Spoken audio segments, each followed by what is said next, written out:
리딩 지저스 237일 갈라디아서 1에서 6장까지 말씀 함께 나누겠습니다.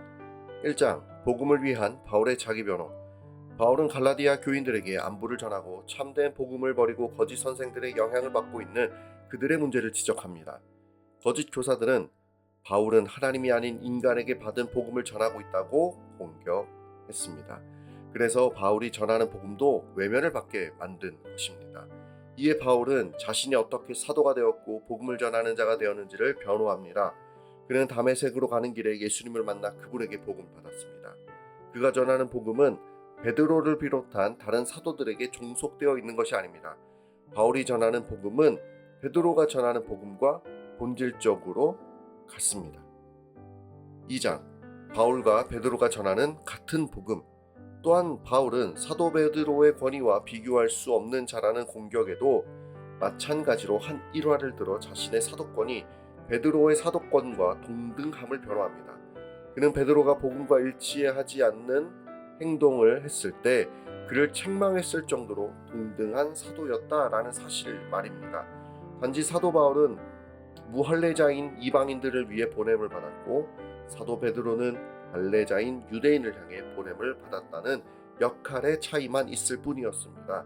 따라서 갈라디아 교회는 사도 바울이 전한 복음을 사도 베드로가 전한 복음과 동일함을 알고 복음을 잘 받아 순종해야 합니다. 3장 예수 그리스도를 믿는 믿음으로 주어지는 구원. 거짓 교사들의 거짓 가르침에 흔들린 갈라디아 교인들을 향해 바울은 안타까운 마음으로 그들이 처음 예수님을 알게 되었을 때를 기억하게 합니다. 하나님은 갈라디아 교인들이 율법을 지켰기 때문에 성령을 주시고 기적을 보여주시지 않았습니다.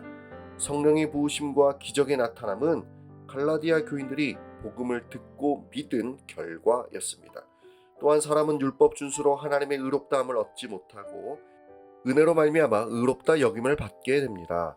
그래서 아브라함도 하나님의 은혜의 약속을 믿는 믿음으로 말미암아 의롭게 되었습니다.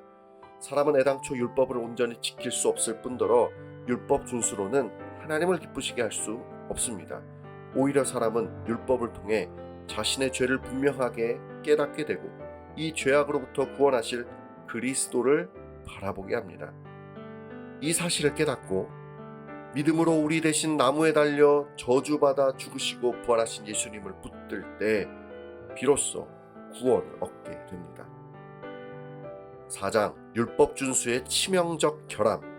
분명히 예수님을 통해 참된 믿음과 구원이 주어졌음에도 불구하고 다시 율법 준수를 통해 하나님의 의로움을 취하려고 하는 행위는 결과적으로 하나님을 버리는 문제로 결론이 나게 됩니다. 이것은 인간의 행위로 신을 달래거나 협상 기준을 충족시키려는 시도이기 때문입니다. 이러한 문제는 사람을 하나님과 거래가 가능한 동등한 존재로 격상시켜서 결국 하나님을 대적하게 만듭니다. 따라서 바울은 갈라디아 교인들에게 자신과 같이 그리스도 안에서 믿음으로 살아갈 것을 촉구했던 것입니다.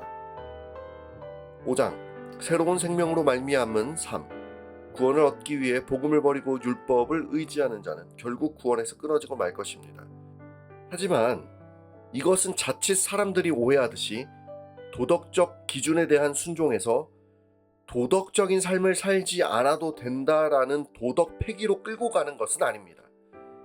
구원을 위해 예수 그리스도를 믿어야 하고 예수 그리스도를 믿는 믿음으로 구원을 받게 된 자는 구원자 되신 예수님을 닮아가는 삶으로 자연스럽게 나아가야 할 것이기 때문입니다.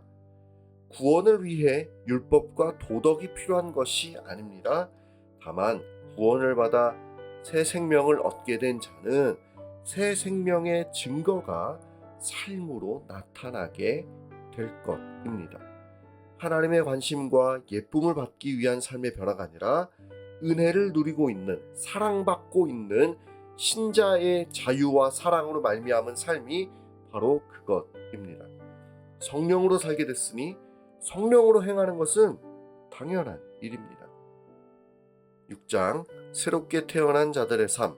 바울은 계속해서 신자는 사랑의 삶으로 살아가야 한다라고 강조합니다. 구원받아 하나님의 자녀가 된 자는 하나님의 사랑의 법을 따라 살아가는 것이 마땅하기 때문입니다. 이는 예수 안에서 새롭게 되어 그리스도를 닮아 성숙하게 자라가는 것입니다. 서로를 돌아보며 그들의 영적인 문제와 이 땅에서의 문제를 함께 짊어지고 도와야 합니다. 이와 같이 예수님을 닮아가는 사랑으로 가득한 삶을 살아갈 때 하나님께서 이를 다 기억하시고 세상이 말하는 복보다 더욱 큰 하늘의 복으로 갚으실 것입니다. 바울은 마지막으로 거짓 복음에 대해 경고하면서 갈라디아 교인들을 다시 한번 권면하며 편지를 마칩니다. 말씀을 붙들고 함께 기도하겠습니다. 사람이 지키고 채울 수 없는 하나님의 기준을 예수님이 이미 다 채우시고 그저 예수님을 믿고 나아오라고 하신 은혜에 감사합니다. 이 땅에서의 모든 짐들을 주님께 맡겨드립니다. 가벼운 몸과 마음으로 예수님의 뒤를 따라가기를 소원합니다. 이 땅에서의 우리의 발걸음을 인도하시며 언제나 사랑과 은혜로 속삭여 주시는 성령님의 훈계와 가르침에 귀를 기울여 더욱 아름다운 열매로 주님과 함께 영원히 기뻐하게 하옵소서. 이러한 기쁨과 기대를 누구나 누릴 수 있도록 사랑하는 삶으로 살아가게 하시고 예수님의 참된 복음을 말과 행동으로 증거할 수 있도록 우리의 모든 만남과 삶의 형편들을 이끌어 주옵소서. 예수님의 이름으로 기도합니다. 아멘.